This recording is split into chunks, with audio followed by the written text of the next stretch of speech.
다음으로 박지원 최고위원의 발언이 있겠습니다. 네. 어제 오전 당대표께서 기자회견을 통해 전격적으로 조국혁신당의 합당을 제안하셨습니다.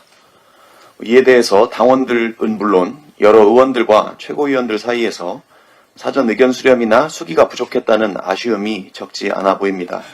또 오늘 일부 최고위원들 불참도 그런 아쉬움과 무관하지 않아 보입니다.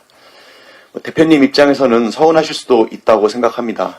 상대가 있는 합당의 특성상 교섭의 절차를 미리 다 공유하기가 어렵고, 그 때문인지 민주당은 과거 2014년은 물론 2011년이나 2007년 등에도 당대표나 대선 후보급 인사가 기자회견이나 선언 등 깜짝 발표를 통해서 통합을 추진한 전례가 많았기 때문입니다.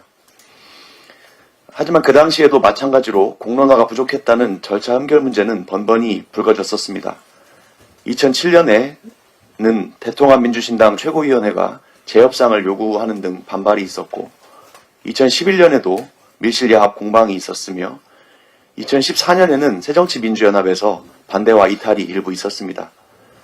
어쩌면 대표님께서는 이런 과정들을 옆에서 계속 지켜보셨기 때문에 이번에도 비판을 예상하고 또 감내할 수밖에 없다는 마음이실지도 모르겠습니다. 그렇지만 지금은 그때와 당원의 규모와 성격이 많이 다릅니다. 2007년이나 2011년에는 당비 납부 당원이 15만 명 안팎이었고 2014년에도 30만 명 정도 수준이었다고 합니다.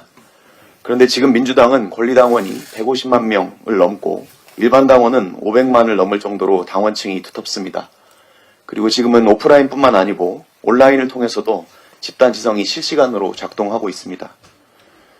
원래 우리 당원 113조는 합당에 대한 의결기관을 전국 대의원대회로 정해놓았지만 2024년 당원 개정을 통해서 최고 대의기관이 전국 당원대회로 변경됐기 때문에 합당에 대해서 당원의 총의를 수렴해야 될 이유도 어느 때보다 큽니다.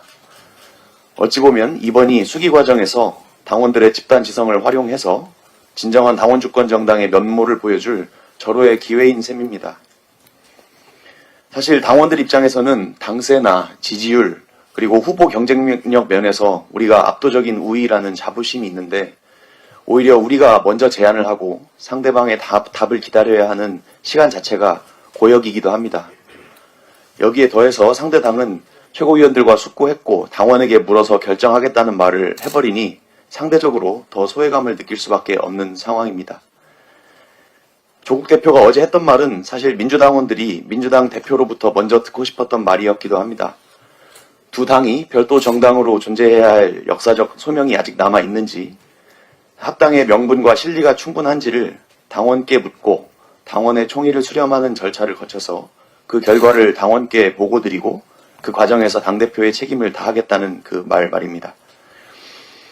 지난 2014년을 생각하면 합당 직후에 지방선거를 앞두고 지분공천 논란이 이어지며 비슷한 혼선들이 빚어지지 않을까 걱정하는 시선도 있습니다. 당내 수기를 통해서 만들어진 경선 룰이나 공천 룰 같은 것들이 흩어져 버리고 상대당의 지분 요구에 따라서 그동안 당을 지키며 묵묵히 헌신하고 준비해온 후보들이 겪을 불편함도, 또 고용 문제가 걸린 당직자들의 우려도 예상되는 상황입니다. 부디 앞으로 이어질 당내 논의 과정에서 절차와 수기라는 민주주의 원칙을 지켜주셔서 당원 주권이 허울뿐인 구호가 아니라는 것을 납득시켜 주실 것을 정중히 요청드립니다. 이상입니다. 마지막으로 정청래 당대표